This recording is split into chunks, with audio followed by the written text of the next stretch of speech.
happy Monday, everybody. We are live with Marshall Phillips. Marshall is an Operations Supervisor with Republic Services. Thanks for joining us, Marshall. Yeah, I appreciate you having me, Mike. It's good to be here. Yeah, no, I'm excited about this one. Just in a few minutes, we spoke ahead of time. I learned so much about the industry, and I think that it'll open a lot of eyes out there. So I guess to start off, what is Republic Services? Yeah, so we're a recycling and waste collector. So we do work on both the collection and the post-collection side. So you see the trucks, anything like residential that picks up your curbside trash, probably what most people are used to seeing. We pick up commercial dumpsters. That's things like you maybe see behind a Starbucks. It's a little bit bigger with our front load trucks. And then our other line of business is industrial. So that's your large construction debris that you see at construction sites, maybe a compactor behind a grocery store. Those are just hauling one container at a time. And then we also offer similar recycling services to the same thing. On the post-collection side, we have some landfills. We have transfer stations where if you're in a city, sometimes you'll take it to a transfer station. It'll be loaded up into a semi and then hauled to a landfill. And then recycling centers. And those recycling centers take, just depending on which one it is, cardboard, glass, plastics, all that kind of stuff. And then package it and resell it for reuse. Yeah, it's funny. I just watched a Weird But True episode on Disney with my kids last week about recycling, and it was a paper recycling center, and it was amazing to see how much paper they got, and you couldn't tell the difference between the original stuff and the recycled stuff. So it's incredible to see what you guys do. Now, I remember looking up, you guys are in the Fortune 500. So I think number 305, right? Yeah. We are a Fortune 500 company. So we're relatively large. How many people? Do you have any idea about how many people are?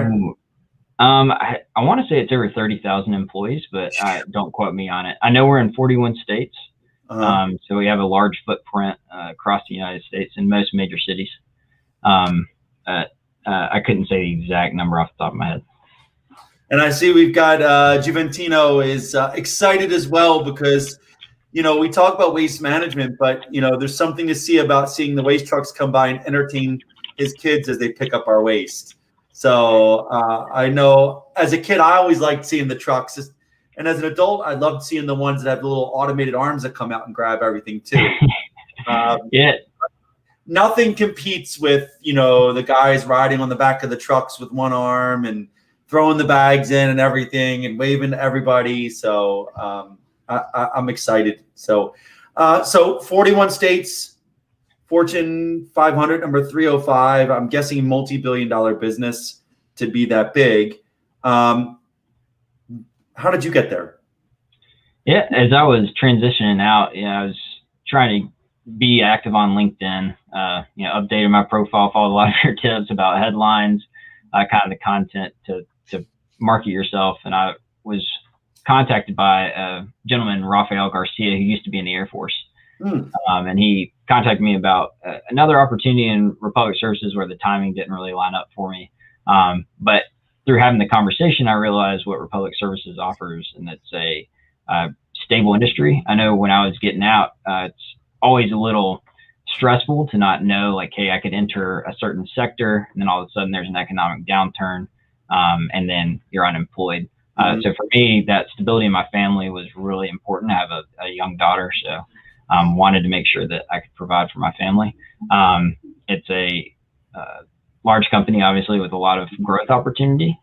So you can stay with one company. I wasn't really interested for moving from company to company once I got out. So I wanted to make sure that it had career growth, and it offered that as well.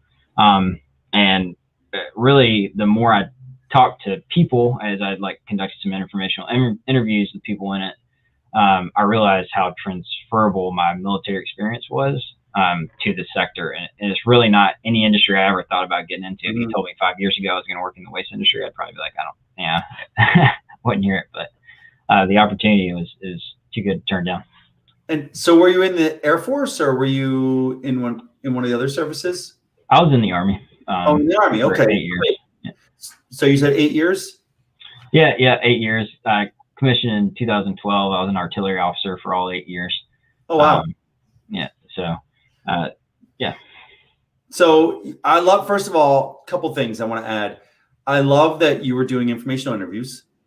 I love that you thought about stability of industry. I think one of the biggest things that kind of terrifies us a little bit when we get out is that we've had a job lined up no matter what during our service. And that was something that scared me as well, was I didn't want to get a job and then be looking again in 6 months.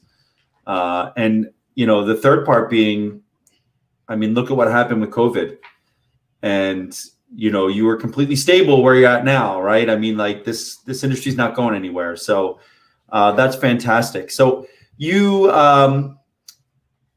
started as an operations supervisor, correct?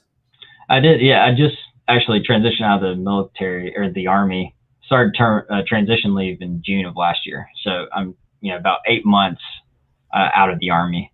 So I got hired during COVID. So that says something about the industry, and I guess kind of the resilience is that we're still hiring during COVID, and I've been able to keep a steady paycheck throughout. So yeah, but been out of the Army for about 8 months now. So what do you do as an operations supervisor? You know, really, I'd say it's almost like being a battle captain or working in a battle NCO throughout the day. You know, you set up your plan for the next day, the day before. So for today, you know, I make sure we've got our routes covered for tomorrow.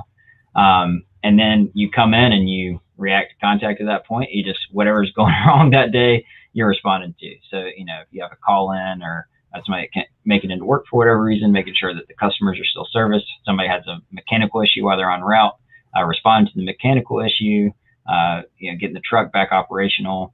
If it needs to be towed, coordinate the tow, and then kind of going from there. So, a lot of that, there's a lot of leadership into it. As far as, you know, right now I have 29 drivers that are direct report to me. Wow. I'd say the biggest leadership difference there is the amount of touch points you have. You know, they're out on the route. It's a very independent job. So as a supervisor, trying to maintain that leadership with your drivers when you only see them every so often can be a challenge, but, you know, it's still that people thing. And then also too, like just from a driver's perspective, they come in every morning, they do a pre-trip or a PMCS, they write down stuff on the VCR. So 5988, really, and then you go out on your route, you got your step-by-step, what you're going to do that day, complete your mission, come back in, do your post-trip PMCS, fill out the rest of your 5988, and you're on your way. So same type of stuff. That sounds like somebody was a genius in hiring you. Yeah. I mean, it's the same thing you've been doing for, you know, the last 8 years. Making sure people come in and do what they're supposed to be doing. Yeah, and it is, and it's surprising how much stuff kind of came natural and transferred over. And you see it. And I was actually hired on initially by another Army veteran who was in the industry, and having a conversation with him during the interview, it was actually kind of he was telling me how much my skills would translate as much as I was trying to convince him that my skills would translate. He was also an artillery officer, so we hit it off really well. Yep. And he did a lot to kind of tell me, hey, this is a great job because, you know, XYZ from the military translates, hits a lot of the points that I just went over. Yeah, no, I love it. So what was the biggest challenge for you transitioning? You know, I definitely think the leadership part that I brought up, the fewer touch points. I do believe at the end of the day, leadership is leadership. It's about connecting with people, get to know your soldiers, getting to know drivers in this case. But there's limited touch points, and trying to develop a relationship when you're just seeing somebody. You know, I definitely see them once in the morning before they leave. Yep. But depending on, you know, the hours or something, I don't think I've covered yet. So they can be a little bit crazy. We try to be on the road when nobody else is. So we start at 3 o'clock for our commercial customers. So it's really early. So I come in at 2:30 every morning, and I'm home about 2 o'clock in the afternoon. So the guys that start later in the day, they usually come in after me, so I don't see them at the end of their day. But but just that there's trying to be a leader when you have so few touch points. Then also too, I think you kind of get comfortable with being a subject matter expert. You get your tactical and your technical expertise. So to me, it kind of felt like being a second lieutenant again. I didn't know stuff. I was relying on veterans. We have lead drivers who you look at as a platoon sergeant kind of NCO. to lean on. They got the industry knowledge. They've got the route knowledge. They know the customers in the area. So you kind of lean on those guys and say, hey, I need some help here. How do I get this job done? So it's kind of that same relationship with the lead driver and the supervisor. I like it. There are a lot of correlations, but I also remember those moments when I came in and I had all this experience in my first job. I had 17,000 people in 45 countries. And then I walk in and I'm like, what is this? What's that? I like basic things that everyone else in the company knows. I had to learn. I had to like write notes and go ask people after the meeting. So no, that's fantastic. So you touched on those hours. I mean, that's pretty crazy.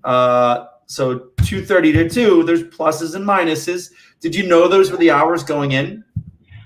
I did. Yeah. They kind of, part of the interview process, obviously, if you're going to work those hours, then it's got to be brought up. Otherwise, you'll probably hire somebody that quickly is like, hey, this is a lot.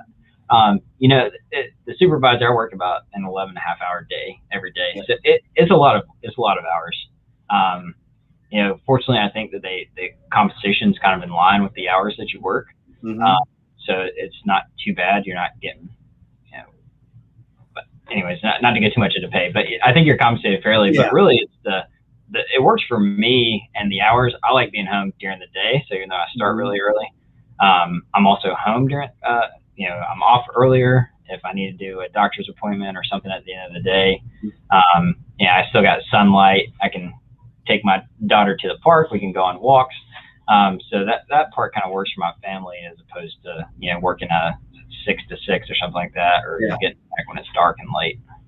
I mean, I'm just seeing this trend for anybody in a senior leadership position and outside of the direct government industry, that everybody's working a 10 to 12-hour day. So, I mean, I think it's in line. If you want to be in charge of a bunch of people or a portfolio or a program or whatever, if you want to be an executive, then that seems like that's the norm. And what I'm seeing is these long days, but the compensation usually does come along with it. So that's good to hear.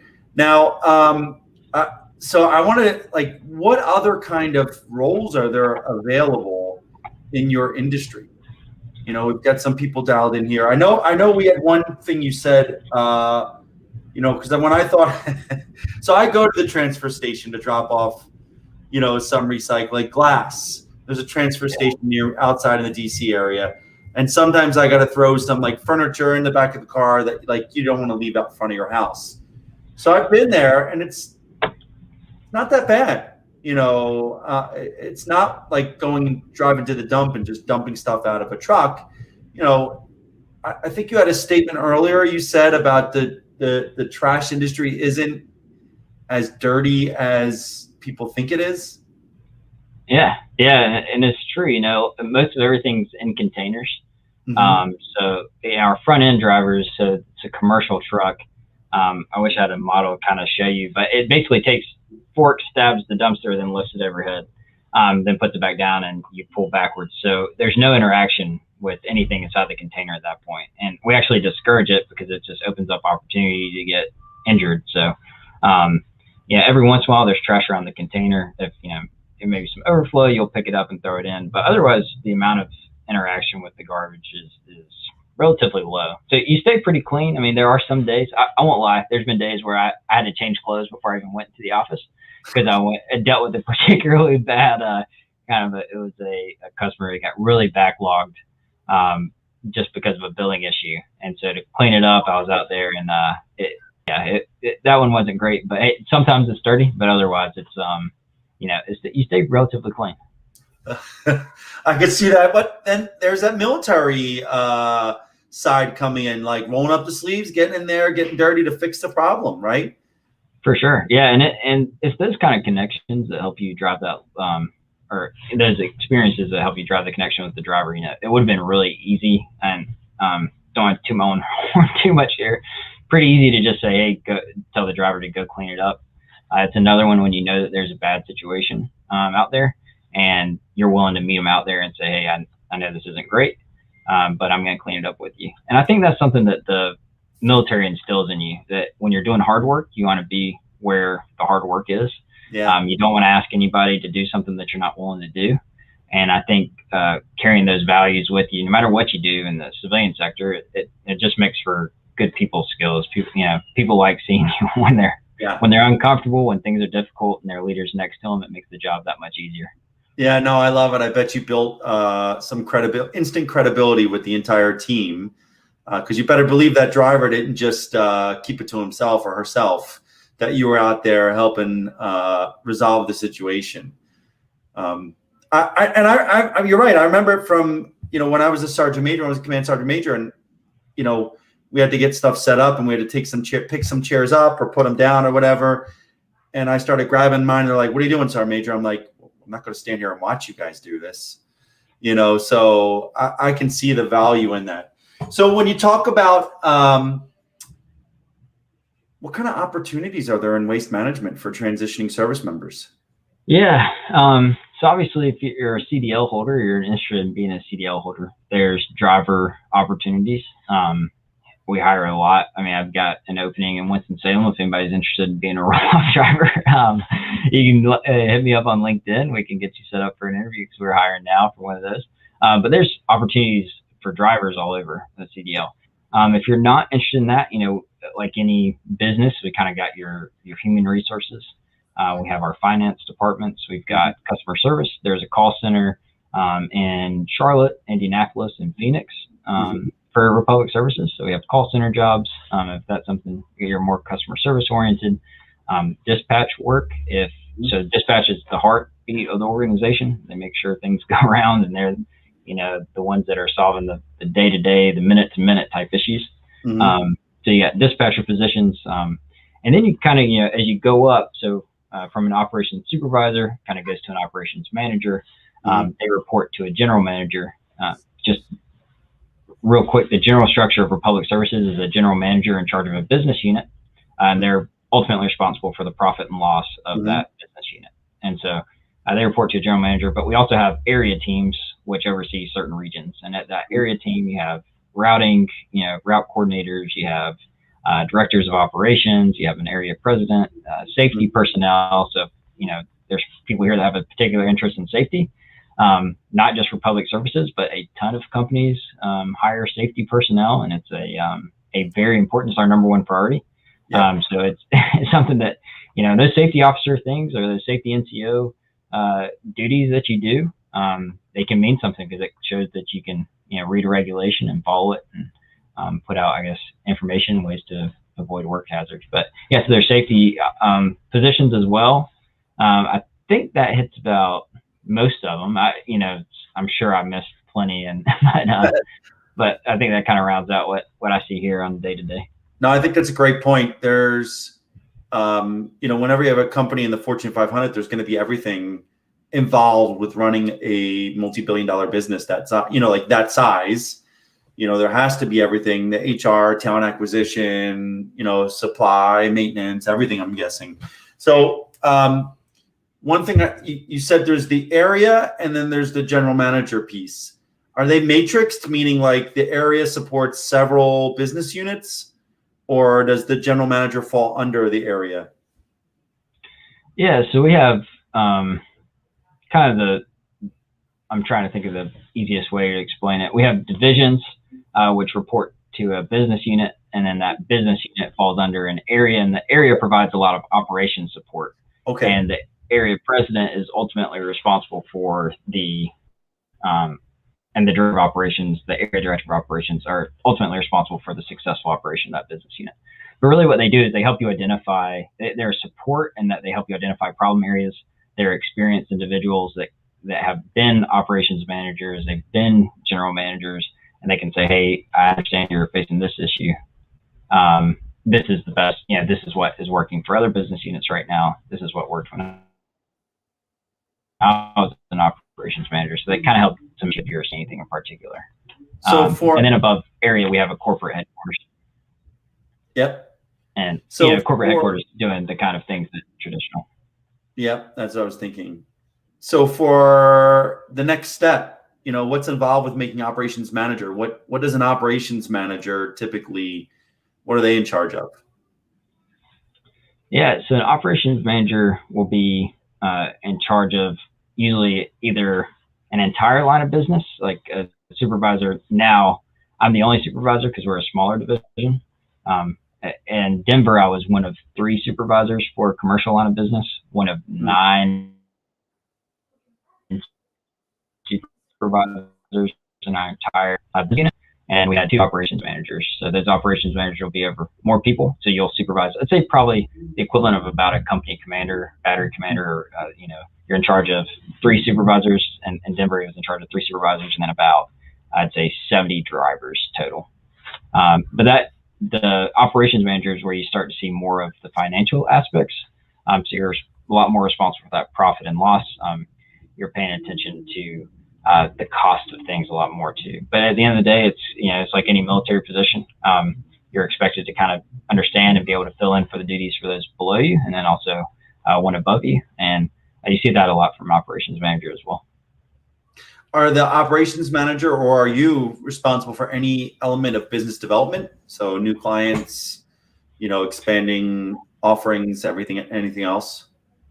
Yeah, not directly. So I guess a huge thing that I left off when I was talking about positions was sales positions within Republic Services. So, you've got we do have some online commerce, so e-commerce stuff. You can order containers online, but also too, we have sales representatives that are responsible for generating new business.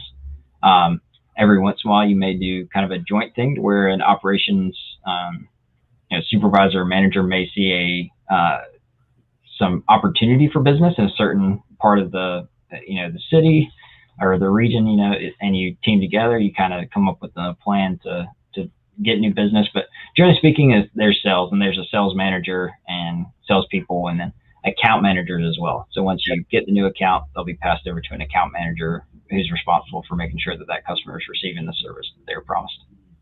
Awesome.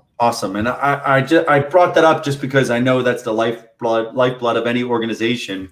If you don't have clients, if you don't have people purchasing your services, you're not going to be able to pay for everything. So, and run an organization, I think not enough transitioning service members understand the value of a career in sales.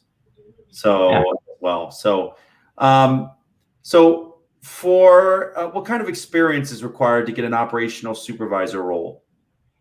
I would say this isn't by the book, but I would say if you have some type of experience, I'd say it's best suited for somebody and I'm speaking Army, so I apologize to anybody Air Force or anything. Platoon sergeant is a good starting point for an operations supervisor. Platoon leader, really any younger lieutenant or captain that's looking to get out is about an appropriate experience level. If you're like a high performing squad leader, I think that it's a good opportunity to kind of make that next step up. But I really equate this position to kind of a platoon sergeant, platoon leader in one, and that's the best equation. So maybe like a E7, O3 and above position, management position. Yeah, and then maybe, like I said, high performing E6, I think could get into. Does it require a degree typically? No, not typically. I think bachelor's is probably preferred.